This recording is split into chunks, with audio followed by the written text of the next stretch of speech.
وما أرسلناك إلا رحمة للعالمين.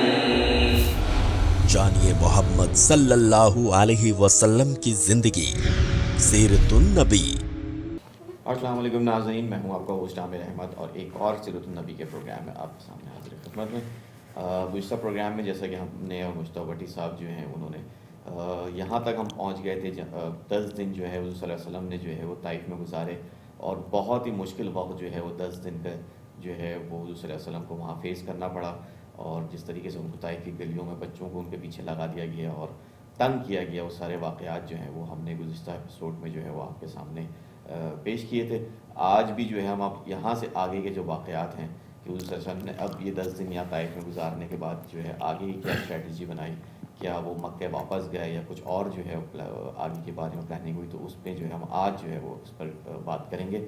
اور ایز یوزول ہمارے ساتھ جو ہے مشتاق بھٹی اس پروگرام میں شامل ہیں، تو آئیے ان کو جو ہے اس پروگرام میں شامل کرتے ہیں. السلام علیکم مشتاق بھائی، کیسے ہیں؟ وعلیکم السلام. مشتاق بھائی، جیسے کہ میں نے ابھی انٹرو میں بھی بتایا تھوڑا سا کہ جس طریقے سے جو ہے وہ 10 دن جو ہے وہ مشکلات کے اور کافی جو ہے وہ تکلیف دہ جو ہے حضور صلی اللہ علیہ وسلم کے اوپر جو ہے وہاں طائف میں گزرے. حالانکہ وہ ایکسپیکٹ کر رہے تھے کہ جب وہ مکہ سے طائف آئیں گے تو شاید جو ہے ان کو وہاں سے جو ہے وہ سپورٹ مل جائے، کیونکہ آلریڈی جو ہے وہ مکہ میں ان کو کافی مشکلات کا جو ہے وہ سامنا رہا. لیکن اس کے اپوزٹ جو ہے وہ طائف میں بھی جو ہے وہ ان کو بہت زیادہ ریزسٹنس ملی اور بہت زیادہ مخالفت کا جو ہے وہ سامنا کرنا پڑا.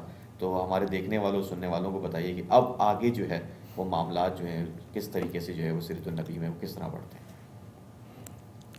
شکریہ عامر. اعوذ باللہ من الشیطان الرجیم، بسم اللہ الرحمن الرحیم، والصلاۃ والسلام علی سیدنا محمد وعلی آلہ وصحبہ وبارک وسلم.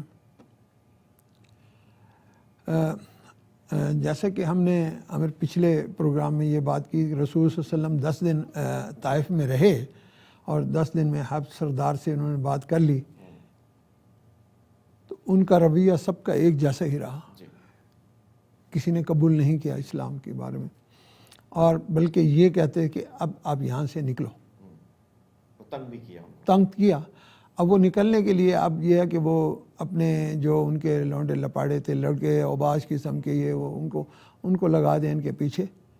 کوئی تالیاں پیٹتا ہے، باتیں بناتا ہے، گالیاں دیتا ہے، اور یہ صورتحال بنا کے تو ان کو رسول صلی اللہ علیہ وسلم نے اب واپسی کا جب ارادہ کر لیا تو وہ پیچھے آ رہے ہیں، پتھر مارتے ہیں. اور صورتحال یہ ہو گئی کہ رسول صلی اللہ علیہ وسلم کے نالین مبارک تک یہ جو ہے نا یہاں سے جو چوٹ پتھر وتھر لگے اور خون آیا، تو وہ جو جوتی میں نالین مبارک میں وہ سارے خون بھی جمع ہوا. مطلب کہ اتنے راستے میں ان کو ایسا مقام نہ مل سکا کہ کہیں بیٹھ کے وہ سستا ہے. وہاں سے طائف سے نکل، اب طائف سے باہر نکل آئے جب، اور کچھ دیر کے بعد وقت چلنے کے بعد دیکھا کہ اب وہ لڑکے جو ہے نا اپنا ٹھنڈے ہو گئے. ان کو بھی پتہ لگ گیا کہ ہمارے ایریے سے باہر نکل آئے یا ہماری حدود سے جہاں تک ان کا تھا. رسول صلی اللہ علیہ وسلم نے دیکھا ایک باغ ہے، تو ارادہ کیا کہ میں تھوڑی دیر یہاں پہ سستا لوں. اب جب وہ پتھر مارتے تھے تو زید ساتھ تھے، وہ کبھی آگے سے آتے، آگے سے پتھر مارتے تو وہ شیلڈ بن کے آگے آ جاتے. جب پیچھے سے پتھر مارتے تو پیچھے کی طرف زید چلے جاتے. مطلب انہوں نے پورا اپنا دیا جہاں جیسے وہ اپنا کر سکتے تھے. ایک جگہ جا کر رک گئے، جب دیکھا ایک باغ ہے، تو اونٹ کو اپنا ایک درخت کے ساتھ، وہ کھجور کے درخت کے ساتھ باندھ دیا، اور وہ ایک انگور کا باغ تھا. اس میں جا کے، اب انگور کا درخت تو اونچا نہیں ہوتا، وہ اس کی تو ایک بیلیں ہوتی ہیں چڑھی ہوئی، تو ایک جو جھاڑی سی اور بیل سی تھی جس کے سایہ تھا، اس کے سائے میں بیٹھ گیا. وہ جو باغ تھا نا، وہ 2 بھائیوں کی ملکیت تھا، اور وہ دونوں مکہ سے تھے اور دونوں مخالف تھے. عبد شمس کے قبیلے سے تھے، عتبہ اور شیبہ ان دونوں کا نام تھا. اتفاقاً وہ اس دن وہ بیٹھے تھے ادھر ہی اپنے باغ میں، اور انہوں نے دیکھ لیا تھا کہ محمد آ رہے ہیں، اور وہ وہاں پہ بیٹھ گئے. حضور صلی اللہ علیہ وسلم کو یہ معلوم نہیں تھا کہ وہ وہاں پہ بیٹھے ہیں. یہ اپنے سستانے کے لیے بیٹھ گیا. اب انہوں نے جب دیکھ لیا, ویسے تو وہ مخالفت میں تھے, رشتہ داری تھی, انہوں نے دیکھ لیا کہ حالات اچھے نہیں ہیں, یا انہوں نے سن بھی لیا ہو کچھ حالات ہوا گیا, تو ان کے دل میں نا ایک وہ جو رشتہ داری والی کوئی بات ہوتی ہے, چلے میں ہمارا یہاں پہ بیٹھا ہوا ہے, ہم سامنے نہیں جاتے, تو کم از کم اس کو کچھ تکلیف بھی نہ دیں اور کچھ نہ کچھ اس کے لیے کر سکیں. ان کا ایک ملازم تھا, وہ کام کر رہا تھا, غلام جو ہوتا ہے, اس کو بلایا انہوں نے, اس کا نام تھا عداس. ادھر آؤ, کہا یہ دیکھو ایک خوشہ یہاں سے انگوروں کا اچھا توڑو, وہ شخص بیٹھے ہیں نا, پلیٹ میں رکھو, اس کو جا کے دے آؤ, اور کچھ نہیں بتایا اس کو, یہ جا کے اس کو دے دو کھائے.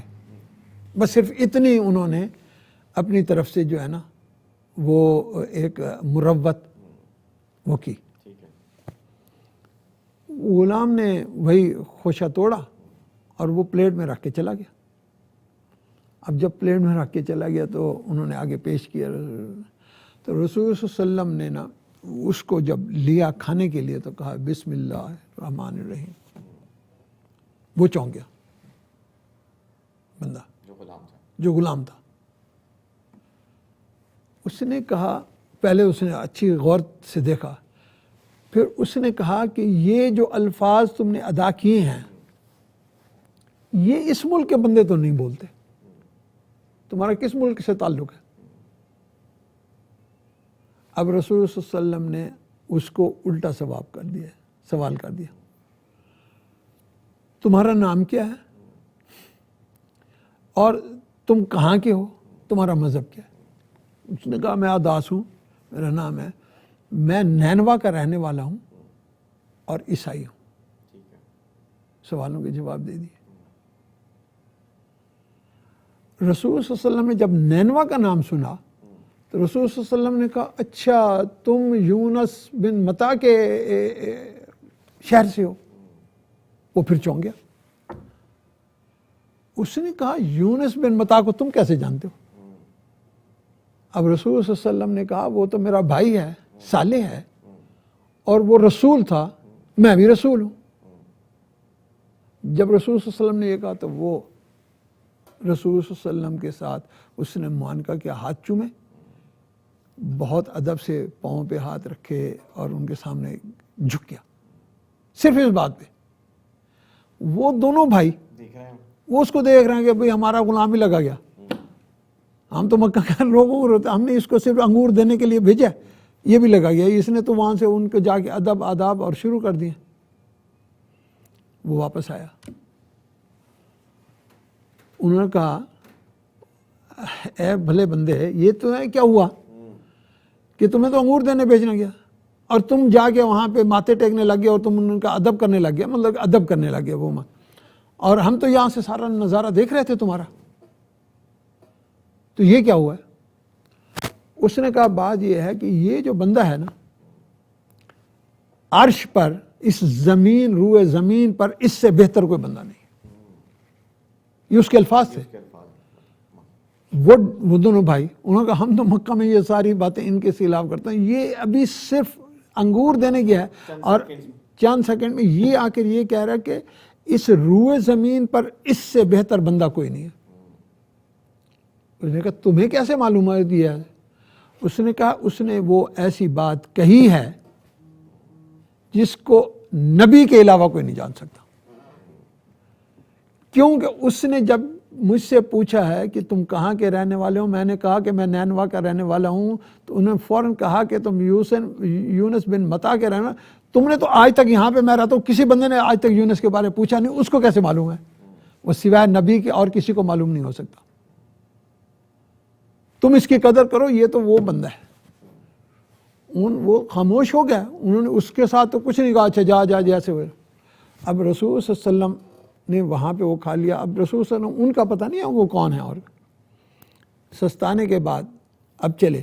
اب رسول صلی اللہ علیہ وسلم کے لیے یہ بات بڑی لازم ہے کہ اب ابو لہب وہاں پہ سردار ہے اور اس کے ہوتے ہوئے وہ پروٹیکشن ہے نہیں, اور جس پروٹیکشن کے لیے میں یہاں پر آیا تھا وہ بھی نہیں ملی, تو حالات جو ہے نا، اور یہاں پر جو بے قدری ہوئی ہے وہ اور بھی زیادہ ہے.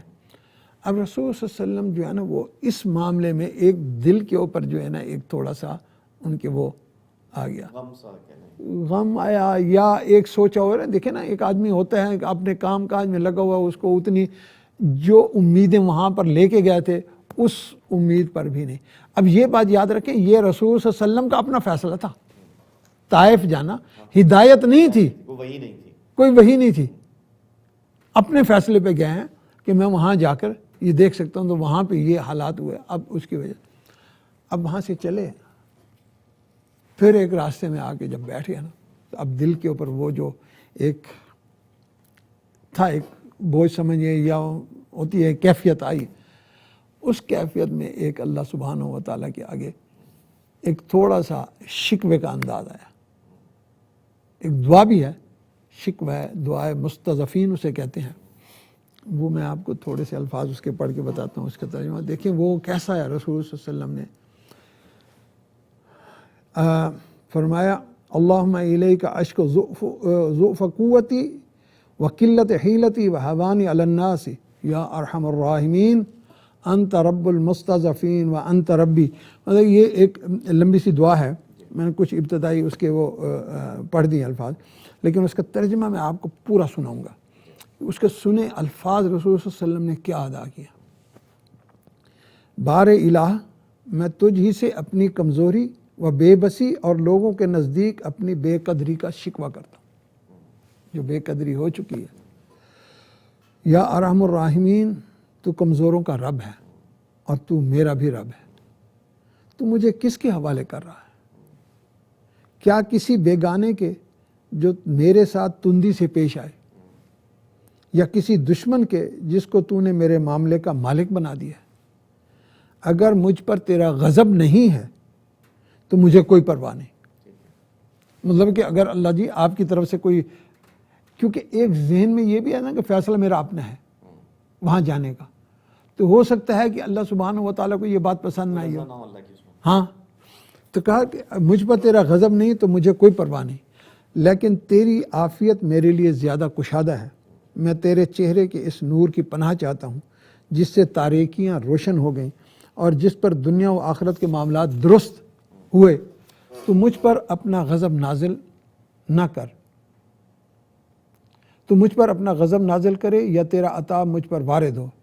تیری ہی رضا مطلوب ہے یہاں تک کہ تو خوش ہو جائے، اور تیرے بغیر کوئی زور اور طاقتور نہیں. یہ رسول صلی اللہ علیہ وسلم نے جب کر لی بات، اب ایک ہوتا ہے نا دل کے اوپر جو بوجھ، وہ بھی تھوڑا سا کم ہو گیا. جبرائیل علیہ السلام آئے. اب جبرائیل علیہ السلام نے کہا کہ میرے ساتھ اللہ سبحانہ و تعالیٰ نے پہاڑوں کے فرشتوں کو بھی بھیجا ہے. پہلے تو وہی جو سلام دعا ہوتی ہے. اب رسول صلی اللہ علیہ وسلم جب وہی آئی نا تو تالیف قلب اور زیادہ بڑھی. تو وہ آپ سے بات کرے کہ وہ آپ سے پوچھنا چاہتا ہے کہ میرے لیے کیا حکم ہے. تو اب یہ ساری وہ تفصیل جو ہے نا وہ آئی. اس فرشتے نے کہا کہ اگر آپ مجھے حکم دیں تو میں یہ جو دو پہاڑ ہیں نا جن کے اندر یہ بستی ہے طائف کی، یہ شہر ہے، میں ان دونوں کو اٹھا کے ان کے درمیان میں ان کو کچل دیتا ہوں. اب رسول صلی اللہ علیہ وسلم نے کہا نہیں، یہ نہیں کرنا، نہ صحیح. انہوں نے میری جو بے قدری کرنی تھی، جو میرے ساتھ انہوں نے زیادتی کی، لیکن مجھے یہ معلوم ہو رہا ہے کہ ان کی آنے والی نسلیں جو ہیں نا وہ اسلام میں آئیں گی اور وہ ہمارے ساتھ ہمارے مشن میں اس میں داخل ہوں گی. تو یہ کام میں نے نہیں کرنا. اب یہ ایک رسول صلی اللہ علیہ وسلم کے ساتھ واقعہ آیا، وہ اپنا کام پورا کر گیا. اب اس دعا کے بعد جو اللہ سبحانہ و تعالیٰ نے ان کے بعد، اب یہ فکر لاحق ہے کہ بھی مدینے میں، اب مکہ میں داخل ہونا ہے، کوئی چیز تو چاہیے. اب راستہ چلتے جا رہے ہیں، تو جب مکہ سے تھوڑے سے فاصلے پہ رہ گئے تو ایک شخص ان کو جاتا ہوا ملا. جو گھوڑے پہ سوار تھا، یا اس کو کہا کہ میرا ایک پیغام ہے، وہ اخنس بن شریک کے پاس پہنچانا ہے، پہنچاؤ گے؟ اس نے کہا پہنچاؤں گا. اور پھر اس نے کو اچھا آدمی ہوگا، اس نے یہ بھی وعدہ کر لیا میں اس کا جواب بھی واپس لا دوں گا. وہ نزدیک کی جگہ تھی، کوئی زیادہ دور نہیں تھی، مکہ سے قریب تھی، لیکن رسول صلی اللہ علیہ وسلم چونکہ وہ اسی راستے پہ جا رہا تھا، اس نے کہا میں اس کو اخنس کو یہ تمہارا پیغام دے کر یہ واپس جواب بھی لا دوں گا. ٹھیک. ان کو کہا کہ کہو کہ محمد کا پیغام ہے اور وہ آپ سے اپنی پناہ کہتا ہے کہ تم مجھے پناہ دیتے ہو. وہ گیا. اب اخنس بن شریک جو ہے نا، وہ یہ تھا کہ وہ بدوی قبیلے تھے جو مکہ سے تھوڑے سے باہر ہوتی ہے نا، جیسے چھوٹی چھوٹی بستیاں ہوں، تو کچھ بستیوں نے مل کے اپنا جو ہے نا وہ مکہ میں کسی بڑے قبیلے کے ساتھ اپنے آپ کو حلیف بنایا ہوا تھا، اور ان ساری بستیوں کا وہ سردار تھا اکیلا، جس کو اس کا نمائندہ سردار جو اخنس بن شریک. اس نے پیغام تو سن لیا. اس نے کہا میری مجبوری یہ ہے کہ میں خود حلیف ہوں، میں بحیثیت حلیف تمہیں پناہ نہیں دے سکتا، کیونکہ پناہ وہ دیتا تھا جو خود مضبوط قبیلے کا ہو. یہ تو انہوں نے خود پناہ لی ہوئی تھی ان کے حلیف. پھر انہوں نے رسول صلی اللہ علیہ وسلم نے پھر ایک اور پیغام بھیجا، وہ مکہ میں بھیجا. وہ بھیجا سہیل بن عمرو کو. وہ یہ اوپر سے خاندان ہے نا جی، دو خاندان چلے ہیں، کعب کا اور عامر کا. وہ تھا قبیلہ بنو عامر سے سہیل. اس کے بعد جب پیغام پہنچا کہ رسول صلی اللہ علیہ وسلم نے پناہ کے لیے درخواست کی ہے، تو اس نے آگے سے ایک بہانہ بنا دیا. اس نے کہا کہ بات یہ ہے کہ ہم دو مختلف قبائل ہیں، ایک یہ قبیلہ بنو عامر ہے، قبیلہ بنو کعب والے ہیں. تو یہ جو ہے نا قبیلہ بنو عامر کی وہ جو تحفظ ہے یا اس کی جو پناہ ہے، اس کو وہ کعب والے قبول نہیں کریں گے. تو میرا پناہ دینا جو ہے نا وہ آپ کے لیے فائدہ مند نہیں ہے. اس نے بھی بات ٹال دی. اب رسول صلی اللہ علیہ وسلم نے زید بن حارثہ کو بھیجا. اب ایک رات وہاں پر گزاری. ایک رات وہاں پر جب گزاری، زید بن حارثہ کو بھیجا تو رسول صلی اللہ علیہ وسلم نے وہاں پر رات کو نماز پڑھی. اب یہ بڑا واقعہ جو ہے نا وہ غور کرنے والا ہے. رسول صلی اللہ علیہ وسلم نے جب نماز پڑھی تو ظاہر ہے کہ وہ قرآن پڑھتے ہیں، اکیلے ہیں جو بڑی اونچی آواز میں. اللہ سبحانہ و تعالیٰ نے کی طرف سے، جیسے پہلے دو فرشتے آئے تھے نا، جبرائیل اور وہ فرشتہ ہے پہاڑ، یہاں پر اللہ سبحانہ و تعالیٰ نے جنات کو بھیج دیا. وادی نخلہ میں ہیں، نماز پڑھ رہے ہیں اونچی آواز میں، جو قرآن پڑھ رہے ہیں. اللہ سبحانہ و تعالیٰ کی طرف سے یہ روایت میں ہے کہ 7 جنات آئے. رسول صلی اللہ علیہ وسلم کچھ معلوم نہیں. اب آپ نماز پڑھ رہے ہیں، قرآن پڑھ رہے ہیں، وہ جنات نے قرآن سنا. اب رسول صلی اللہ علیہ وسلم کچھ معلوم نہیں. اس کے بعد رسول صلی اللہ علیہ وسلم پہ بعد میں وحی آئی. اب یہ تالیف قلب وہاں پر ہی ہوئی پہلے فرشتوں سے، اب جنات کی طرف سے. یہ نہیں ہے کہ جنات نے آ کے کہا. اب رسول صلی اللہ علیہ وسلم کے اوپر جب وحی آئی، یہ سورہ احقاف میں یہ وحی آیات آئی ہیں، وہ میں آپ کو پڑھ کے سنا دیتا ہوں. یہ آیت 46ویں سورہ ہے، سورہ احقاف. تو اس کی 3 آیات ہیں، 29، 30، 31. بسم اللہ الرحمن الرحیم. وَإِذْ صَرَّفْنَا إِلَيْكَ نَفَرًا مِّنَ الْجِنِّ يَسْتَمِعُونَ الْقُرْآنَ فَلَمَّا حَضَرُوهُ قَالُوا أَنصِتُوا فَلَمَّا قُضِيَ وَلَوْا إِلَىٰ قَوْمِهِمْ مُنذِرِينَ قَالُوا يَا قَوْمَنَا إِنَّا سَمِعْنَا كِتَابًا أُنزِلَ مِن بَعْدِ مُوسَىٰ مُصَدِّقًا لِمَا بَيْنَ يَدَيْهِ يَهْدِي إِلَى الْحَقِّ وَإِلَىٰ طَرِيقٍ مُّسْتَقِيمٍ يَا قَوْمَنَا أَجِيبُوا دَاعِيَ اللَّهِ وَآمِنُوا بِهِ يَغْفِرْ لَكُم مِّن ذُنُوبِكُمْ وَيُجِرْكُم مِّنْ عَذَابٍ أَلِيمٍ. یہ اللہ سبحانہ و تعالیٰ نے اب اطلاع دے دی رسول صلی اللہ علیہ وسلم کو کہ معاملہ کیا ہوا. جب آپ قرآن پڑھ رہے تھے تو جنات آیا.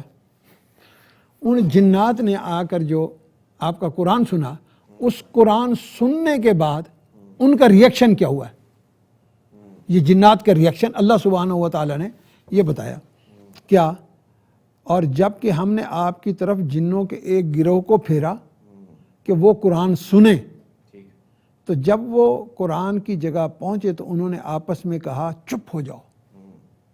پھر جب اس کی تلاوت پوری کی جا چکی تو وہ اپنی قوم کی طرف عذاب الہی سے ڈرانے والے بن کر پلٹے.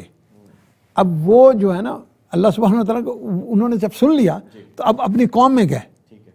اب قوم کو جا کے کیا کہا انہوں نے کہا اے ہماری قوم، ہم نے ایک کتاب سنی ہے جو موسیٰ کے بعد نازل کی گئی ہے، اپنے سے پہلے کی تصدیق کرنے والی ہے، حق اور راہ راست کی طرف رہنمائی کرتی ہے.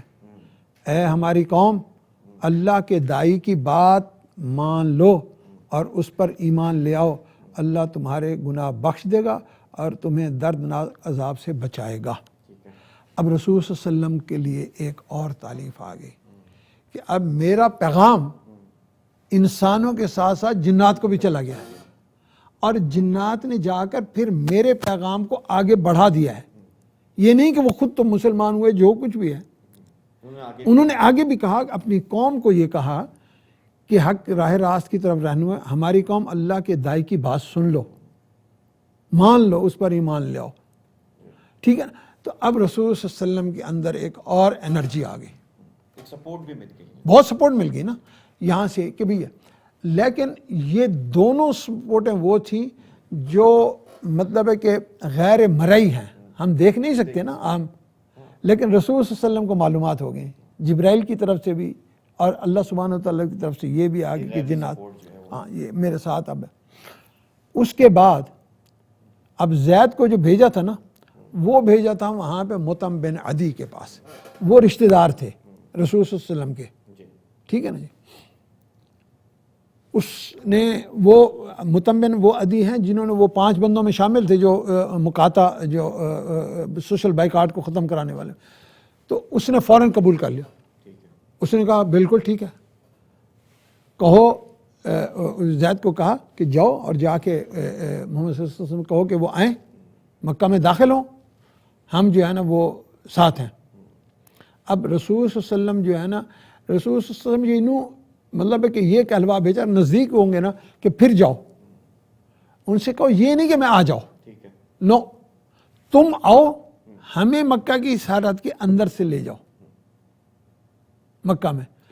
پھر مطعم بن عدی نے اپنے بیٹوں کو ساتھ لیا، انہوں نے ان کے جو بیٹے بھتیجے جو اس کے ساتھ تگڑے سارے، انہوں نے پورے وہ اوزار بند ہوئے، انہوں نے اپنے ہتھیار بند ہوئے، وہ انہوں نے اپنے لباس پہنے جیسے ہوتا ہے کہ اب وہ گئے اور رسول صلی اللہ علیہ وسلم کو ساتھ لے کر مطعم بن عدی مکہ میں داخل ہوا. اور مکہ میں داخل ہو کر مکہ مکرمہ کے بیت اللہ میں گیا اور وہاں ٹھہر کر اس نے اعلان کیا کہ میں محمد کو بحیثیت سردار خاندان عدی جو بھی ہیں اس کا، میں اس میں کا پناہ دیتا ہوں. اس وقت ابو جہل نے کہا کہ یہ تم پناہ جو ہے نا یہ تمہاری پناہ عارضی ہے، یہ مستقل ہے، یہ اس طرح کچھ الفاظ کے. تو اس پہ اس نے کہا ابو جہل کو کہ یہ میری پناہ مستقل ہے، جب تک میں ہوں اب یہ محمد میری پناہ میں آ گیا، میں یہ میرے تحفظ میں ہے. اب رسول صلی اللہ علیہ وسلم کے لیے ایک وہ جو ساری صورتحال تھی مکہ میں خاندان بنو ہاشم کی وجہ چچا کے جانے کے بعد سے اب وہ مضبوط ہوئی. طائف سے یہ سارے معاملات ہو گئے اور یہ جنات کا بھی اللہ سبحانہ و تعالیٰ کی طرف سے آ گیا، اور یہ رسول صلی اللہ علیہ وسلم نے جو کچھ اپنی طرف سے کیا ساری باتیں ہوئی. اب رسول صلی اللہ علیہ وسلم نے کے اندر وہ ایک انرجی آئی. اب یہ نبوت کا جو سال ہے یہ 10واں تھا سارا، یہ مکمل ہوا. اب 11ویں سال میں داخل ہوئے. اب اسلام کا وہ اب جو اس ساری صورتحال کے بعد جو اس کے اندر اگلے جو 2 یا 3 سال یہاں ہیں، اس میں آپ یہ دیکھیں گے کہ کس طرح کی رسول صلی اللہ علیہ وسلم کو پھر کامیابی آئی ہیں اور کتنی انرجی کے ساتھ پھر کام کیا. تو میرا خیال ہے ہمیں اس جو ہے وہ اچھا یہیں ختم کرتے ہیں. اور انشاءاللہ آنے والے جو پروگرام میں پھر اب یہاں کے جو آگے کے آگے کے معاملات اس سے بہت آئیں گے، اور پھر وہ دیکھنا کہ اب اسلام کس طریقے سے تحقیق بہت شکریہ مصطفیٰ بھائی آپ کا ہمارے ساتھ جڑتے ہیں. تمام ناظرین جو ہمیں اس وقت 770 ریڈیو پر بھی سن رہے ہیں، آپ سب کا بہت شکریہ. آپ لوگوں کی فیڈ بیک جو ہے وہ ہمارے لیے بہت ضروری ہے، اور اس پروگرام کو دیکھیے، سنیے اور لوگوں کو شیئر کیجیے. ہمارا یوٹیوب چینل ہے ای آواز کے نام سے، اور ای آواز کے ہی نام سے ہمارا فیس بک پیج ہے، آپ اس کو لائک کیجیے، اس کو فالو کیجیے. اور اگر کہیں ہم سے جو ہے کمی بیشی ہو گئی ہے تو آپ ہمیں بالکل اس پر جو ہے وہ کامنٹس بھی کر سکتے ہیں. مجھے عامر احمد کو اور مصطفیٰ بٹی صاحب کو آج اجازت دیجیے. انشاءاللہ زندگی رہی اور صحت رہی تو اگلے ہفتے پھر آپ کے سامنے حاضر ہوں گے. اس وقت تک کے لیے السلام علیکم. وما أرسلناك إلا رحمة للعالمين. جانیے محمد صلی اللہ علیہ وسلم کی زندگی، سیرت النبی.